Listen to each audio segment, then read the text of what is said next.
This is Rose Holly, founder of Mindfully Organized, and I help busy people who have too much but want more figure out what to let go of and what to embrace in their lives so that they can love the journey they're on.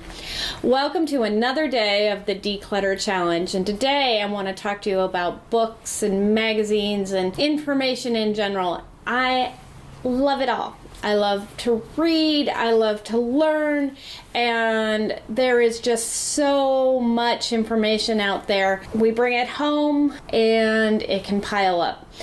And that's not necessarily a good thing, because then your brain starts to get overly stimulated with all the pieces that are around. So I want to give you some tips and tricks on how to deal with the myriad of books and magazines that come into your house. One of my favorite things to do right now is to read a book and then give it away. So whoever I think would enjoy the book that I just currently read, I will hand it off to them and say, I don't need it back, just pass it on.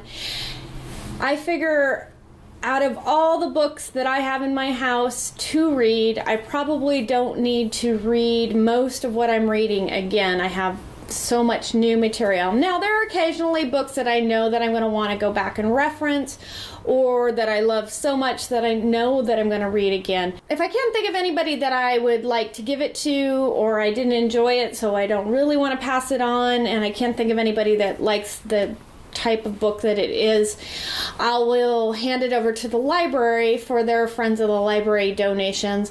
Or if it's a kid's book that my son isn't going to read again, and I'll hand that over to the school library. They're always looking for donations, either for classroom libraries or the main school library. As far as magazines, there are going to be some that you want to keep. You might have a prize collection of something or another, but for the most part, the magazines we have are kind of transitory. They're cooking magazines, or they're a Fast Company or an Oprah, something that brings us information but isn't really intended to stick around your house. So, but they often have one or two articles where you think, oh, I might want that later, or I might want that recipe later.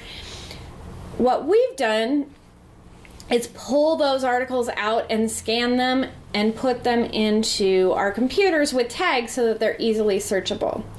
The other option you have for this is just to pull those articles out and make yourself a 3-ring binder and maybe some dividers, so recipes, business ideas, home ideas, that kind of thing, and then you can really quickly flip through, but you only have one 3-ring binder instead of this whole stack of magazines.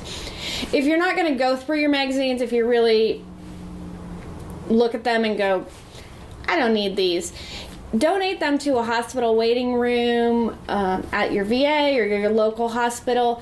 People spend a lot of time in there and often appreciate different reading materials. So even if you have a specialty magazine, there'll often be someone who wants to read about golf or paleo cooking or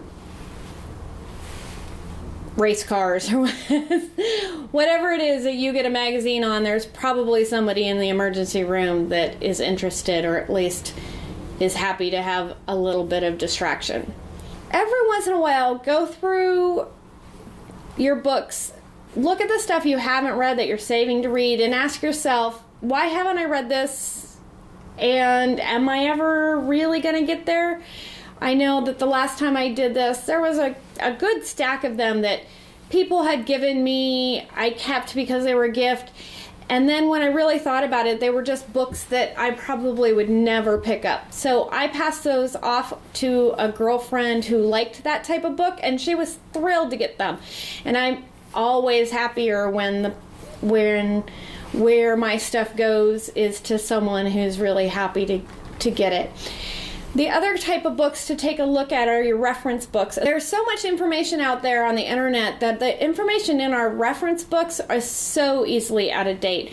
So if you have reference books that aren't visual, things with photographs and those kind of things still may be really useful reference material. But if you have science books or those kind of things that are 10 years old, would I go to this book if I was looking for this information, or would I just pick up my computer and Google what I want? If the answer is I'd probably pick up my computer and Google it, then why is it taking up space in your house? Unless it's beautiful, unless it's got gorgeous pictures or something like that. So just ask yourself, why am I keeping this? Would I ever open it up? Would I ever use it? And that is how we culled our books in this house.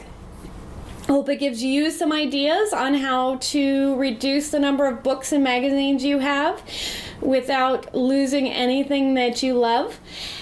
I'll leave you with be present, be mindful, be caring, and let go. Bye!